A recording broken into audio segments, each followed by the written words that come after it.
মুছলমান ভাল ডেফিনেটলি মই লগ পোৱা বহুত মুছলমান এতিয়াও ভাল কিন্তু তেওঁলোক মিয়া নহয় তেওঁলোক গৰিয়া মুছলমান তেওঁলোক খিলঞ্জীয়া মুছলমান তেওঁলোক দেশী মুছলমান তেওঁলোক মৰিয়া মুছলমান তেওঁলোকে মই মিয়া মানুহখিনিৰ কথা কৈ আছো আৰু আটাইতকৈ ডাঙৰ কথা মই এতিয়াও কোৱা নাই যে 99.9% মিয়া মানুহ বেয়া বুলি মই এতিয়াও কোৱা নাই মই কৈছো যে অলপ কিছুদিনৰ আগলৈকে আজি মই দেখা পোৱাৰ পৰা মই জনাৰ পৰা যিমানখিনি অপৰাধ নাৰী নিৰ্যাতনেই হওক বা ধৰক চোৰ ডকাইতি বা বিভিন্ন অসামাজিক যিবিলাক অপৰাধ সেই অপৰাধ কৰা যিখিনি পুলিচত ৰেকৰ্ড হয় বা আমি সংবাদ মাধ্যমত যিখিনি আমি দেখি থাকো তাৰ ভিতৰত যদি আপুনি গোটেই মানুহখিনি লিষ্ট এখন বনায় তাত নো ডাউট হিন্দু মানুহ আছে তাত আপোনাৰ মাৰৱাৰী বেংগলীৰ পৰা আদি কৰি চাহ জনজাতিৰ পৰা বড়ো কছাৰী চুতীয়া বামুণ গোসাই সকলো আছে কিন্তু তাৰ ভিতৰত আপুনি যদি কাউন্টিং কৰে তাত দেখিব 99.9% হল মিয়া অপৰাধী আমাক যিমানে হিন্দু মুছলিম কৰাবলৈ যত্ন কৰিব আমি সিমানে খুদিব লাগে মূল্য বৃদ্ধি কেতিয়া ৰোধ হ'ব স্মাৰ্ট মিটাৰ লুণ্ঠনৰ পৰা কেতিয়া ৰক্ষা পাম টোল গেটৰ টেক্স কেতিয়া হ্ৰাস হ'ব টোল গেটতটো কৰ লৈ আছে ৰাস্তাৰ অৱস্থাটো বেয়াই হৈ গৈ আছে দিনক দিনে শিক্ষানুষ্ঠান এজনীয়া শিক্ষকেৰে সৈতে চলি থাকে একেটা শ্ৰেণীকোঠাত 5টাকৈ শ্ৰেণীৰ পাঠদান হৈ থাকে এতিয়া সমৰ্থ নামৰ এটা পৰ্টেল হ'ল এবাৰ এডমিশ্যনৰ সময়ত গোটেই ৰাইজ বুজিবলৈ অসমৰ্থ হৈছে সমৰ্থ পৰ্টেলৰ মহিমা এতিয়া চিকিৎসালয়সমূহত চৰকাৰী খণ্ডৰ চিকিৎসালয়ত এতিয়া মাচুল বৃদ্ধি কৰিছে বেচৰকাৰী চিকিৎসালয়তো দুখীয়া মানুহ সোমাবই নোৱাৰা অৱস্থা হৈছে 1 লাখ চাকৰি দিবৰ কাৰণে 3 বছৰ সময় লৈছে য'ত অসমৰ বিশ্ববিদ্যালয়সমূহে বছৰে 1 লাখতকৈ বেছি গ্ৰেজুৱেট সৃষ্টি কৰি আছে নমস্কাৰ স্বাগতম জনাইছো আপোনাৰ আপন চেনেল আৰবি ভয়েস এণ্ড ব্লগছৰ আজিৰ এক ৰিয়েকশ্যন ভিডিঅ' লৈ তো আজিৰ ৰিয়েকশ্যন ভিডিঅ'ৰ বিষয়বস্তু হৈছে মিয়া মানে মিয়াক লৈ যি অসম বিধানসভাৰ পৰাই নহয় তো সকলোতে এটা মানে কি হৈ গৈছে মিয়া হৈ গৈছে সকলোতে মিয়া মাছ মিয়া কাণ্ড মানে মিয়া আৰু কিয় মিয়া শব্দৰ মানে কি অৰ্থ কি আচলতে যে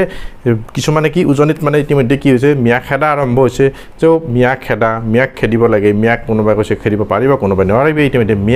মিয়া গান লৈ কোনোবা ভাইৰেল হ'ল আৰু কি হ'ল লকাপতো সোমাব লগা হ'ল মুঠতে একদম মিয়াক লৈ কোনোবাই কবিতা ৰচনা কৰিছে কোনোবাই কিবা কিবি মানে কি একদম মিয়া হৈ গৈছে তো প্ৰথমতে এই মিয়াক লৈ কেইটামান আমি ভিডিঅ' ক্লিপ চাই ল'ম যে মিয়াক লৈ কিছুমানে ভাল পাইছে তেওঁলোকৰ মাজতে কিছুমানে বেয়া পাইছে তো আচলতে কিনো এই মিয়া প্ৰথম ভিডিঅ' ক্লিপকেইটা আমি চাই ল'ম তাৰপিছত মই মোৰ প্ৰতিক্ৰিয়া ব্যক্ত কৰিবলৈ চেষ্টা কৰিম তাৰপিছত জানিবলৈ চেষ্টা কৰিম কমেণ্টৰ যোগেদি আপোনালোকৰ প্ৰতিক্ৰিয়া তো প্ৰথম ভিডিঅ'কেইটা আপোনালোকে চাই লওক মই চাই লওঁ তাৰপিছত ইমান দিন মিয়াটো কৈ আছিলোঁ এই বুলি ভাবি যে আপোনালোকেতো ডেফিনেশ্যনটো মানি লৈছে বুলি যদি মানি লোৱা নাই তেতিয়াহ'লে কালিৰ পৰা মই এই শব্দটো ময়ো নকওঁ কাৰণ মই এইটো পদত থাকি মই ক'ব নোৱাৰোঁ তেতিয়াহে আমি মিয়াটো কওঁ আজি আগতে মিয়া নকৈছোঁ না আমি সৰ্বসন্মতিক্ৰমে কোনে মানি লৈছে এক চেয়াৰমেন মানিলে আমি মানিছোঁ আচ্ছা তেতিয়াহ'লে এইটো মই নাজানো মই মানা বুলি ভাবিছিলোঁ কাৰণ আমাৰ হেৰি চেঙাৰ বিধায়ক তেওঁ মিয়াটো মানি লৈছিলে এটা যদি মানি লোৱা নাই এইটো মানা নাই আচ্ছা তেতিয়াহ'লে অধ্যক্ষ মহোদয় তেতিয়া ময়ো মোৰ ভাষাটো কাৰেকশ্যন কৰিব লাগিব কাৰণ কাৰো মনত দুখ দিয়া শব্দ মুখ্যমন্ত্ৰীয়ে ক'ব নোৱাৰে যোৱাকালি কংগ্ৰেছ দলে মোৰ ওপৰত কেছ দিছে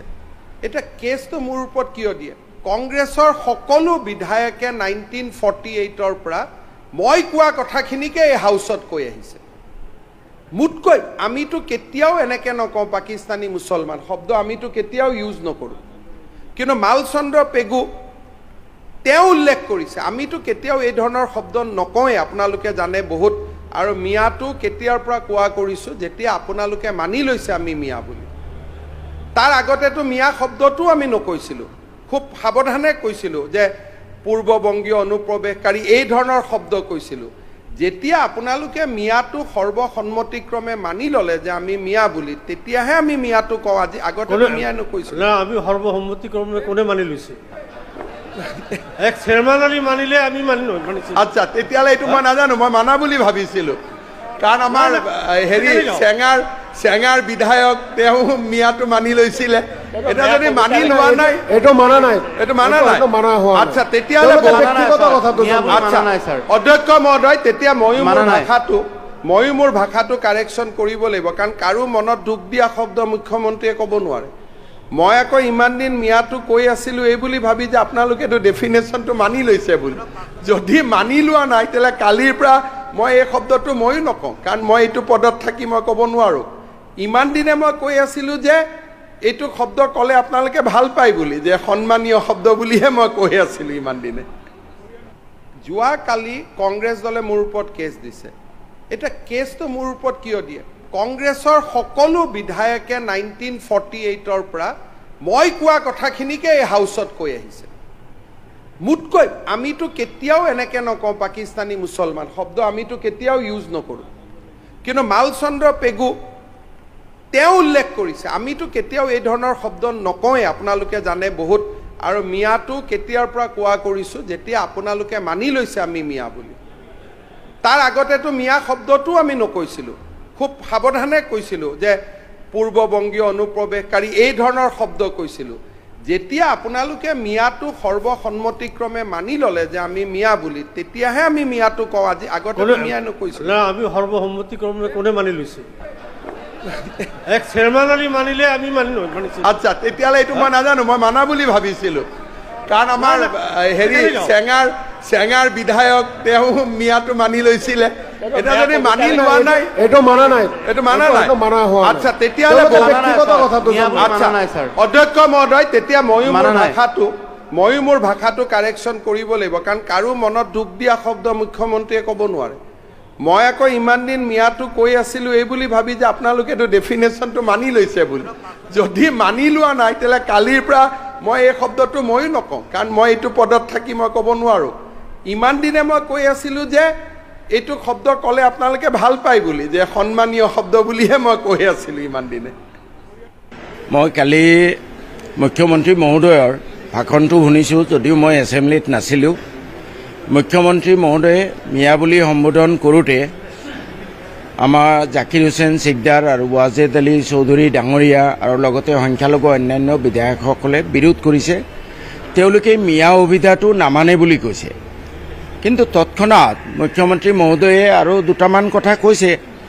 যে আপোনালোকে নামানে যদি কোনো কথা নাই, আমি আৰু মিয়া বুলি নকওঁ, কিন্তু আপোনালোকক কিমান দিনটো আমি পূৰ্ববংগ মূলীয় অনুপ্ৰৱেশকাৰী বুলিহে কৈছিলোঁ। কোনোবা মালচন্দ্ৰ পেগুৱে কৈছিলে পাকিস্তানী অনুপ্ৰৱেশকাৰী। অৰ্থাৎ এতিয়া জাকিৰ হুছেইন চিকদাৰ আৰু ৱাজেদ আলী চৌধুৰী ডাঙৰীয়াই সিদ্ধান্ত লওক যে এই জনগোষ্ঠীটোক মিয়া শব্দৰ সলনি বাংলাদেশী অনুপ্ৰৱেশকাৰী বা পাকিস্তানী অনুপ্ৰৱেশকাৰী বা বংগমূলীয় অনুপ্ৰৱেশকাৰী বা সন্দেহযুক্ত বাংলাদেশী চৰুৱা পমুৱা অভিবাসী এইবোৰ অভিধাৰে এই জনগোষ্ঠীটোক সম্বোধন কৰিব লাগে নেকি? আৰু যদি জনগোষ্ঠীটোৱে মানি লয় যে হয় আমি মিয়া কোৱাতকৈ আমাক বংগমূলীয় অনুপ্ৰৱেশকাৰী কওক, পাকিস্তানী অনুপ্ৰৱেশকাৰী কওক, বাংলাদেশী কওক, সন্দেহযুক্ত বাংলাদেশী কওক, অভিবাসী কওক, আমাৰ আপত্তি নাই, মোৰো আপত্তি নাই, জনগোষ্ঠীৰ সিদ্ধান্ত। এতিয়া অতীতত এই জনগোষ্ঠীটোক বুজাবলৈ আমি দেখি আহিছোঁ এই ধৰণৰ অভিধা দি আহিছে। চৰুৱা পমুৱা অভিবাসী সন্দেহযুক্ত বাংলাদেশী পাকিস্তানী অনুপ্ৰৱেশকাৰী বংগমূলীয় মুছলমান। গতিকে যদি জনগোষ্ঠীয়ে বিচাৰে যে এইবোৰে ভাল, মোৰ ক'বলগীয়া একো নাই। অভিবাসী যিটো শব্দ আমাৰ বহুতো মানুহে ব্যৱহাৰ কৰে, এইটো মই দেখিছোঁ। অভিবাসী হ'ল বিদেশৰ পৰা আহি নিগাজিকৈ থাকিবলৈ লোৱা লোক। এই জনগোষ্ঠীৰ মানুহ কোনো বিদেশৰ পৰা অহা নাই। যেনেকৈ চাহ জনগোষ্ঠীৰ মানুহসকল ঝাৰখণ্ড আদি বিভিন্ন অবিভক্ত ভাৰতৰ পৰা আহিছিলে, এই জনগোষ্ঠীৰ মানুহখিনি আহিছিলে পূৰ্ববংগৰ পৰা। পূৰ্ববংগতো বিদেশ নাছিলে তেতিয়া, এইটো বিদেশ হ'ল 47ৰ পিছতে। আজি ভাৰতৰ পৰা যিসকল মাৰোৱাৰী বিহাৰী আহিছে, কালি যদি অসমখন বেলেগ হৈ যায়, ধৰি ল'লোঁ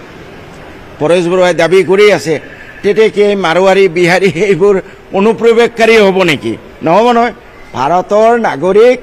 ভাৰতৰ ভিতৰত যিকোনো ৰাজ্যত যাব পাৰে। গতিকে মই তেওঁলোকে বিৰোধ কৰিছে, মোৰ ক'বলগীয়া একো নাই। এতিয়া জনগোষ্ঠীয়ে সিদ্ধান্ত লওক, তেওঁলোকে নিজকে মুখ্যমন্ত্ৰীয়ে কোৱাৰ দৰে বংগমূলীয় অনুপ্ৰৱেশকাৰী, মালচন্দ্ৰ পেগুৱে কোৱাৰ দৰে পাকিস্তানী অনুপ্ৰৱেশকাৰী বা অতীতত যোৱা প্ৰায় 3-4টা দশক এই জনগোষ্ঠীক সন্দেহযুক্ত বাংলাদেশী চৰুৱা পমুৱা আদি ক'লে ভাল পাব নেকি জনগোষ্ঠীয়ে সিদ্ধান্ত লওক মিয়া যদিও তুচ্ছাৰ্থত ব্যৱহাৰ কৰিছিলে মই বিচাৰিছিলোঁ যে মিয়া শব্দৰ অৰ্থটো যিহেতু ভাল অ'কে আমাক নেগলেক্ট কৰিছে সেই নেগলেক্টৰ পৰাই এই জনগোষ্ঠীটোৱে আগবাঢ়ি যাওক এই স্থানৰ পৰাই আগবাঢ়ি যাওক মই ব্যক্তিগতভাৱে ভাবোঁ মিয়া শব্দৰ অৰ্থ ভাল সন্মানীয় আৰু অন্যান্য শব্দতকৈ বাংলাদেশী সন্দেহযুক্ত বাংলাদেশী চৰুৱা পমুৱা অভিবাসী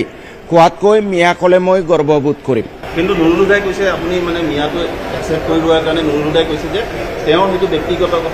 কথা ভাল কথা ছাগলে নাখায় কি পাগলে নাখায়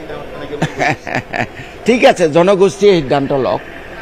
এজন জনপ্ৰতিনিধিৰ মুখত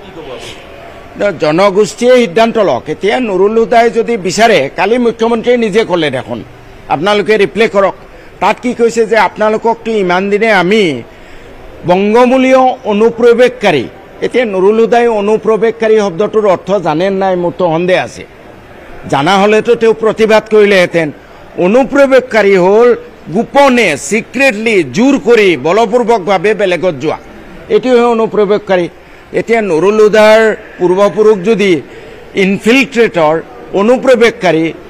বাংলাদেশী অনুপ্ৰৱেশকাৰী বা মালচন্দ্ৰ পেগুৱে কোৱাৰ দৰে পাকিস্তানী অনুপ্ৰৱেশকাৰী মোৰ ক'বলগীয়া একো নাই মোক এটা কথা কওকচোন এতিয়া ধৰক আপুনি মিয়া বুলি কওঁতে গৌৰৱবোধ কৰক বা আপুনি এইটো আপোনাৰ ব্যক্তিগত কথা কিন্তু কথাটো হৈছে মিয়া ইমান বেছি প্ৰচলিত হৈছে 26লৈকে মিয়া বৈতৰণি পাৰ কৰাৰ এটা উপায় হ'ব পাৰে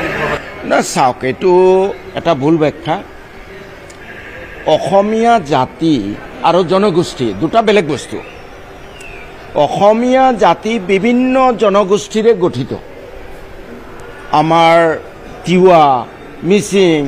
আহোম মৰাণ মটক চাহ জনগোষ্ঠী হয়নে নহয় কথাটো এতিয়া মৰাণ বুলি ক'লে কিবা বিভাজন বুজায় নেকি আহোম বুলি ক'লে কিবা বিভাজন বুজায় নেকি এই জনগোষ্ঠীৰ যিহেতু অতীত এটা সুকীয়া ইতিহাস আছে এই জনগোষ্ঠীটোক বুজাবলৈও এটা নাম লাগিব সেয়া মিয়াই হওক কিবা হওক কিন্তু মই অভিবাসী শব্দটো মই ভাবোঁ এইটো আমাৰ কাৰণে অপমানজনক আমাৰ পূৰ্বপুৰুষ বিদেশৰ পৰা অহা নাই চৰুৱা এইটো অপমানজনক কাৰণ চৰত আমাৰ সব মানুহ নাথাকে পাৰ্মানেণ্ট স্থায়ী জেগাত থাকে অভিবাসী বিদেশৰ পৰা অহা নাই ঠিক তেনেকৈ পমুৱা কাক কয় পামঘৰ কিছুদিনৰ কাৰণে কৰি খেতি বাতি কৰি আকৌ নিজৰ দেশলৈ গুচি যায় এই জনগোষ্ঠীৰ কোনোবা য'ত ঘৰ বনাইছে তাৰ পৰা ক'ৰবাত নিজৰ দেশলৈ কিবা নিজৰ দেশ আছে নেকি তাত গুচি যায় নেকি নেযায় নহয় মই ভাবোঁ সম্প্ৰীতিৰ কাৰণে বিগ বাষ্প বন্ধ কৰিবলৈ এই জনগোষ্ঠীটোক চিৰদিনৰ কাৰণে অপমানৰ পৰা মুক্ত কৰিবলৈ মোৰ ব্যক্তিগত মতামত মিয়া এই জনগোষ্ঠীটোৰ নাম এই জনগোষ্ঠীটোক চিহ্নিত কৰিবলৈ মিয়া জনগোষ্ঠী হোৱা উচিত বাকী কমিউনিটিয়ে সিদ্ধান্ত লওক মোৰ ক'বলগীয়া একো নাই অনুপ্ৰৱেশকাৰী বুলি ক'লে মই অপমানিত বোধ কৰোঁ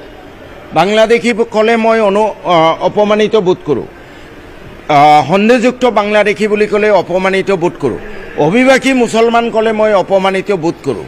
এতিয়া নুৰুল হুদা জাকিৰ হুছেইন সিকদাৰ ৱাজেদ আলী চৌধুৰীয়ে কালি তেওঁলোকৰ সন্মুখত মুখ্যমন্ত্ৰীয়ে ক'লে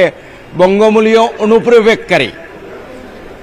যদি তেওঁলোকে ভাল পায় মোৰ একো আপত্তি নাই তেওঁলোকৰ পূৰ্বপুৰুষ যদি ইনফিল্ট্ৰেট কৰিছে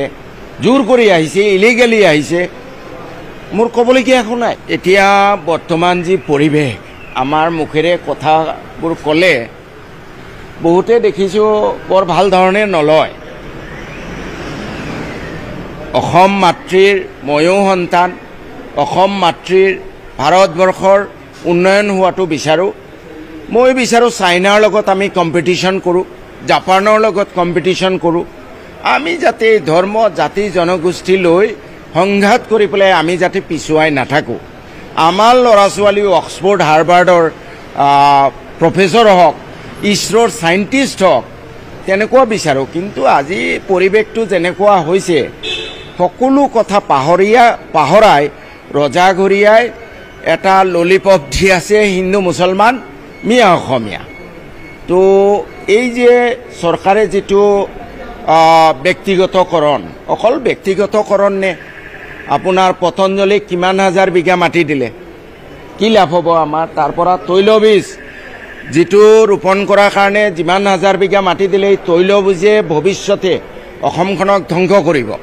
আজি গোপীনাথ বৰদলৈ আন্তৰ্জাতিক বিমানবন্দৰ বিক্ৰী কৰি দিলে, নামো সলনি কৰিছে অফিচিয়েলি। গোপীনাথ বৰদলৈ আন্তৰ্জাতিক বিমানবন্দৰ অফিচিয়েলি নাম নাই। ৰাইজৰ ভয়ত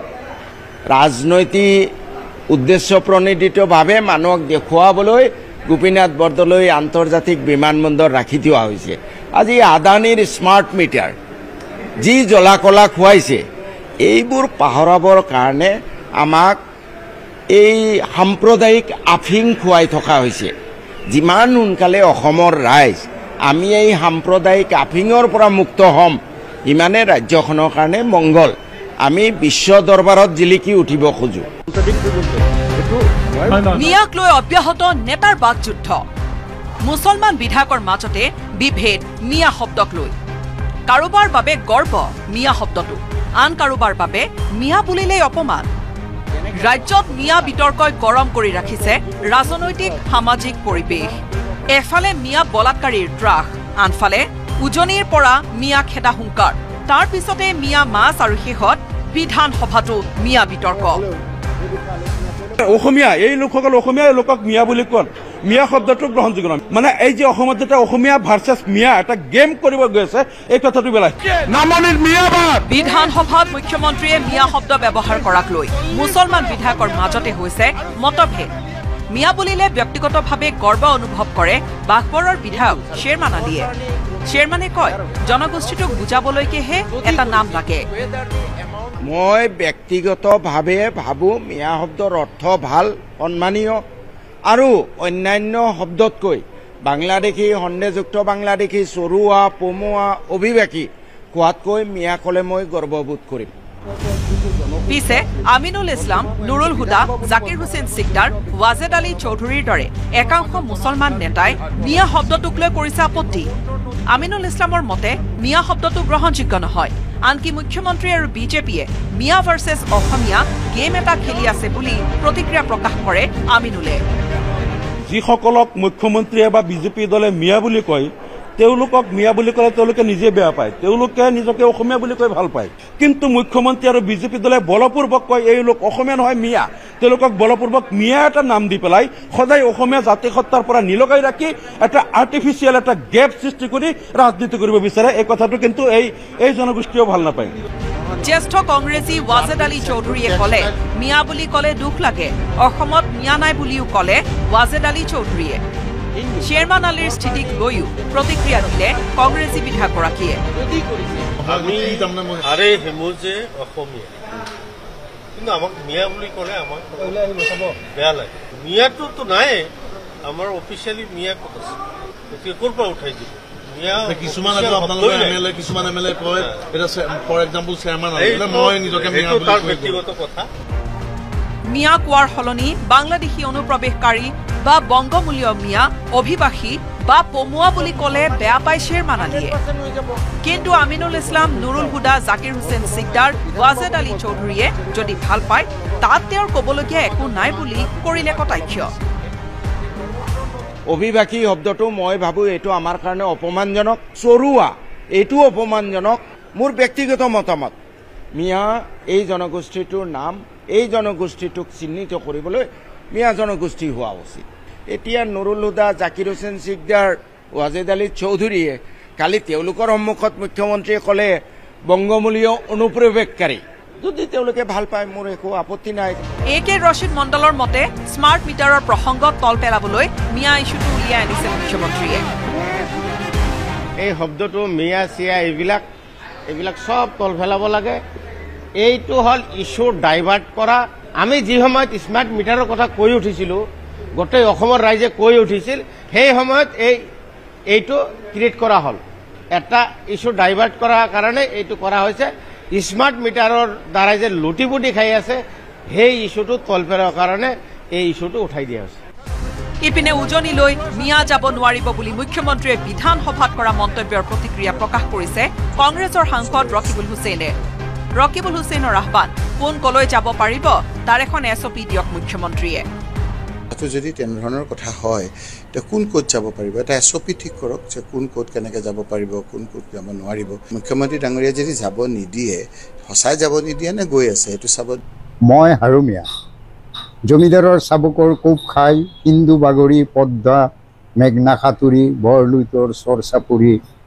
দিনকাল সকলো পাহৰি মাটিৰ মানুহ মই বোকা পানী মোৰ প্ৰেমৰ চানেকি প্ৰকৃতিৰ সেউজ সুন্দৰ প্ৰকৃতিক সেউজ সুন্দৰ কৰাই মোৰ ধৰ্ম আৰু কৰ্ম আৰাধন দুখীৰাম বুধুৱা মোৰ লগৰীয়া মই হাৰুমিয়া মোক মিয়া বুলি ঘিণ কৰে জাত অভিমানীবোৰে আৰাধন গৰ্জি উঠে জবাব দিয়ে আৰাধন নেতাজীৰ লগৰীয়া শাহনেৱাজ খান হাৰুমিয়া স্বাধীনতা সংগ্ৰামী খান আব্দুল গফুৰ খান হাৰুমিয়া নেহেৰুৰ সংগী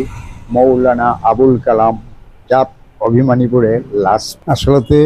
মিয়া শব্দটো এটা সম্বোধনবাচক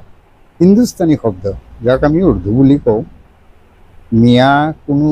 জাত সম্প্ৰদায়ক বুজাব পৰা শব্দ নহয় হ'লেও আজিৰ পৰিৱেশ পৰিস্থিতিৰ মাজত এই শব্দটোকে এটা বিশেষ জনগোষ্ঠীক বিশেষকৈ চৰচাপুৰী এলেকাৰ মুছলিম সম্প্ৰদায়ক এই শব্দটোৰে সম্বোধন কৰা হয় বা তেওঁলোকক এই শব্দটোৰে পৰিচয় কৰাই দিয়াৰ যত্ন কৰা হয় চেষ্টা কৰা হয় আচলতে মিয়া শব্দটোৱে জাতিবাচক শব্দ নহয় গতিকে আচলতে আমি কৌতাসকলৰো কিছু ইয়াত ভুলভ্ৰান্তি আছে আৰু আমি শুনোতাসকলৰো কিছু ভুলভ্ৰান্তি আছে আমি যদি শব্দটোৰ উপযুক্ত অৰ্থ জানি লওঁ তেতিয়াহ'লে আমি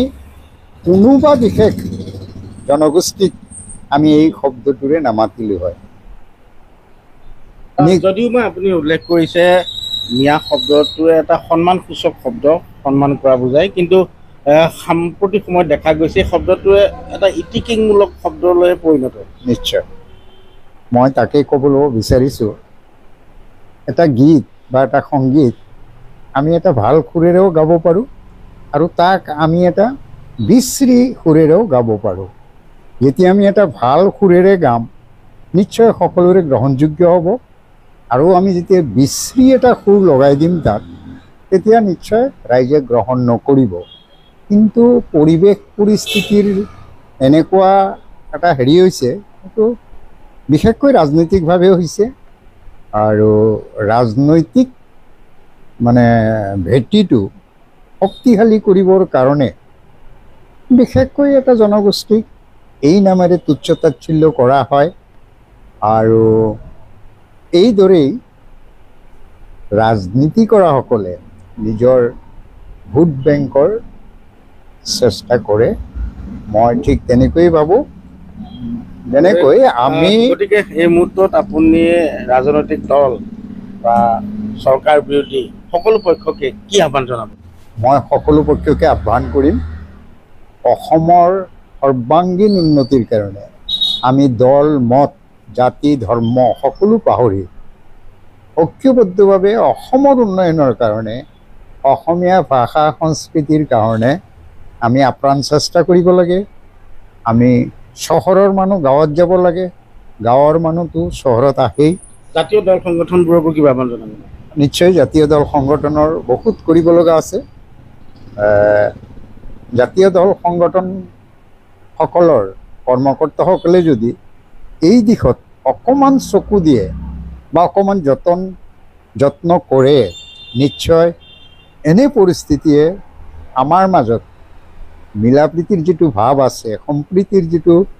সাতামপৰসীয়া বান্ধোন সেই বান্ধোন কেতিয়াও ছিঙিব নোৱাৰিব গতিকে মোৰ বোধেৰে জাতীয়তাবাদী বা জাতীয়তাবাদৰ যিসকল মূল মানুহ তেওঁলোক সচেতন কৰাৰ কাৰণে ৰাইজৰ মাজত ওলাই যাব লাগে ধন্যবাদ জনাইছোঁ এয়া হৈছে বিশিষ্ট কবি চিৰাজ খান আৰু তেওঁ ইতিমধ্যে উল্লেখ কৰিছে যে সন্মানসূচক এটা শব্দক এতিয়া তুচ্ছ-তাচ্ছিল্য কৰি এটা জাতি টাৰ্গেট কৰি লোৱা হৈছে আৰু এই মিয়া শব্দটোক লৈ দেখা পোৱা গৈছে ৰাজনীতিকৰণ কৰা হৈছে আৰু সেই হয়তো অনাহত এনেধৰণৰ পৰিস্থিতিৰ মাজে মাজে উদ্ভৱ হয় গতিকে সেই যি হিন্দু মুছলমানৰ যি সম্প্ৰীতি এই একতাৰ বান্ধোন সেয়া যাতে সুদৃঢ় হৈ থকাৰ ক্ষেত্ৰত সেয়া শাসক বিৰোধীয়ে হওক আন ৰাজনৈতিক দলেই হওক কিংবা জাতীয় দল সংগঠনে হওক সকলোৱে ঐক্যবদ্ধতাৰে পুনৰ সেই সাতাম পুৰুষীয়া যি সম্পৰ্ক সেয়া বজাই ৰখাৰ স্বাৰ্থত এনেধৰণৰ তুচ্ছ তাচ্ছিল্য শব্দ পৰিহাৰ কৰি সকলো সমিল মিলাই আগবাঢ়ি যোৱাৰ তেওঁ পোষকতা কৰে তো এতিয়া প্ৰশ্ন হয় যে আচলতে মিয়া কোন তাৰ আগত কৈছোঁ অসমীয়াৰ জলবায়ু মানে কি অসমৰ মাটি পানী বায়ু বা অসমৰ ভাষা সংস্কৃতি যিয়ে কি কৰি আছে পালন কৰিছে বা অসমৰ দীৰ্ঘদিন ধৰি আমি এই যি অসমীয়া কালচাৰ মানি আহিছোঁ আমি অসমীয়া তেনেহ'লে মিয়া কোন তো অসমীয়া কেতিয়াও মিয়া নহয় তো মিয়াটো হৈছে আমাৰ ধাৰণা মতে যে চৰ চাপৰি অঞ্চলত যি এক শ্ৰেণী বাস কৰে আমি সাধাৰণতে তেখেতসকলকে কি বুলি কওঁ মিয়া বুলি কওঁ তো মিয়া আৰু অসমীয়া যে উজনি অসমত যি মিয়া খেদা অভিযান আৰম্ভ হৈছে যে ইতিমধ্যে আমি বাতৰি যোগে বা গম পাইছোঁ বা পাইছোঁ বাতৰিত আপোনালোকক নিশ্চয় পাইছে যে তাত কি কৰিছে মিয়াবোৰক খেদিছে তো আচলতে মিয়াবোৰ কেনেকৈ আহিল যে আহি বিভিন্ন ৰাজ্যত বিভিন্ন ৰাজ্যত নহয় আচলতে অসমৰ বিভিন্ন জিলাত কেনেকৈ তেখেতসকলে থিতাপি ল'বলৈ সক্ষম হ'ল তাৰ কাৰণে দায়ী কোন বাৰু বা তেওঁলোকে কেনেকৈ এনেকৈ আহি তাত বসতি কৰিবলৈ পালে যদি এইটো আমি ৰাজনৈতিকভাৱে বিশ্লেষণ কৰিব যাওঁ যে কোনোবা দলে কি কৰিছে ভোটৰ আশাত তেখেতসকলক আনি বহুৱাইছে তো স্পষ্ট কথা এইটো মানে কি যে কোনোবাই মিয়াক বহুৱাইছে কোনোবাই কাৰোবাক বহুৱাইছে যদি আমি সেইটো বাদ দি আমি এটা আমাৰ সাধাৰণ দৃষ্টিৰে চাওঁ যে আমাৰ কামবোৰ তেওঁলোকে আচলতে কাঢ়ি লৈ গৈছে যে এতিয়া আমাৰ অসমীয়া মানুহখিনি কি নকৰা হৈছে প্ৰায় খেতি নকৰা হৈছে যে মাছৰ ব্যৱসায়টো কোনে লৈ গৈছে তেওঁলোকে লৈ গৈছে মাংসৰ ব্যৱসায়টো তেওঁলোকে লৈ গৈছে তে কৰ্ম কৰি লৈ যায় তেওঁলোকে আমাৰ মাজত সোমাই গৈছে যে এতিয়া আমি কষ্টৰ কাম কৰিব নোৱাৰা হৈছোঁ তো এতিয়া ধৰক আমাৰ বিশেষকৈ আমাৰ নামনি অঞ্চলতে চাই যদি আপুনি লাহে লাহে এতিয়া ধানবোৰ যেতিয়া পকিবলৈ হ'ব তেতিয়া ধান কাটিবলৈ বা কি নাই আমাৰ অসমীয়া মানুহৰ খুব অভাৱ যি 2-4জন আছে আচলতে তেওঁলোকে কি কৰিব নোৱাৰে সেই কামখিনি শেষ কৰিব নোৱাৰে গতিকে আমাৰ এই অঞ্চলতো বিভিন্ন চৰ অঞ্চলৰ পৰা হওক বা আহি এই মিয়াই আহি পেলাই ধানবোৰ কাটা আৰম্ভ কৰিব যদি আপোনালোকে চাব বিচাৰিছে মোৰ 2 বছৰমান আগত এটা ধান কাটা ভিডিঅ' আছে তাত মই তেখেতৰ লগত কথা পাতিছিলোঁ তেখেতৰ ভাষা শুনিলে আপোনালোকে গম পাব যে তেখেত কোন আচলতে তো এনেকৈয়ে কি কৰিছে আমাৰ হাতৰ কামবোৰ যে কষ্টৰ যিকোনো এতিয়া যদি চাই আপোনালোকে গুৱাহাটীতে হওক বা য'ত ঢালাই কামবোৰ চলিছে বিল্ডিঙৰ কামবোৰ চলি আছে তাত বিশেষকৈ সেই শ্ৰেণীৰ জাতিটোৱে কি কৰিছে সেই শ্ৰেণীৰ মানুহখিনিয়ে কি কৰিছে কাম কৰি আছে আৰু যদি সেই কামবোৰ আচলতে আমি কৰিব পাৰিমনে কিয় নোৱাৰিম নোৱাৰাৰ কোনো কথা নাই যি অসমীয়াই কি কৰিব পাৰিছিল চব কৰিব পাৰিছিল এক ৰাতিত গড় বান্ধিব পাৰিছিল সেই অসমীয়াই কিয় কাম নোৱাৰা হৈছে কৰিব আচলতে আমি অসমীয়াবোৰে কি হৈ আছোঁ এলেহুৱা হৈ আছোঁ আপুনি এখন বজাৰত যাব সেই বজাৰখনত যদি দেখিছে আপুনি মিয়া বেপাৰী আছে আৰু অসমীয়া বেপাৰী আছে তাৰ মাজত এটা পাৰ্থক্য আপুনি লক্ষ্য কৰিব যে আমাৰ অসমীয়া বেপাৰীটোৱে কি কৰিছে মোবাইলটো চাই বহি আছে আপুনি 2-3বাৰ সুধিব লাগিব বস্তুটোৰ দাম কিমান এটা বস্তুটোৰ দাম কিমান কিন্তু আপুনি মিয়াৰ বেপাৰী এটাৰ আগেৰে যাব সি আপোনাক মাতিব দাদা আহক ছাৰ আহক কি লাগে লওক কমত দি আছোঁ অমুক এনেকুৱা ধৰণৰ কথা কৈ সিহঁতে কাঢ়ি লৈ যাই আছে সিহঁতে মানে কি কৰিছে আকৰ্ষণ কৰি আছে তো এই কামখিনি আমি অসমীয়াই কৰিব কিয় নোৱাৰোঁ আমাৰ অসমীয়াৰ কি আমি কথা ক'লেই নহ'ব আমি হাতে কামে লাগিব আজি ধৰক যদি আমি সেনেকৈ কাম কৰিব পাৰোঁ আমাক কি লাগে আচলতে আমি এলেহুৱা হৈ গৈছোঁ আৰু এলেহুৱা নহয় আমি যদি আমাৰ কাম আমি কৰিব পাৰোঁ তেতিয়াহ'লে মিয়াক আন্দোলন কৰি খেদাৰ প্ৰয়োজন নাই আমি যেতিয়া আমাৰ কামবোৰ আমি নিজে কৰি মিয়াক যদি আমি কাম কৰিব নিদিওঁ আমি যদি মিয়াক কি নকৰোঁ কাম কৰিব নিদি আমি সকলো কাম আমিয়ে কৰিব পাৰোঁ তেতিয়াহ'লে কি কৰিব তেওঁলোকে কেনেকৈ খাব আমি কাম কৰিব দিছোঁ তাৰ পৰা পইচা লৈ খাই আছে কিন্তু এটা কথা ঠিক যে আমি যদি আমাৰ মানুহক লগাওঁ আমি যদি আমাৰ মানুহজনক 500 টকা লগাই সিহঁতক 300 টকা সিহঁতে কামটো কৰে তো পাৰ্থক্যটো সাধাৰণ দৃষ্টিত এনেকুৱাই ৰাজনৈতিক দৃষ্টিৰ কথাটো মই নকওঁ আপুনি কি ভাবে আপোনাৰ বাবে কমেণ্ট বক্স খোলা আছে আপুনি জনাওক আপোনাৰ মতামত যে মিয়াক আমি আন্দোলন কৰি খেদিব লাগিব নে আমি কৰ্ম সংস্কৃতিৰ কথা নকৈ আমি হাতে কামে কাম কৰিলে মিয়া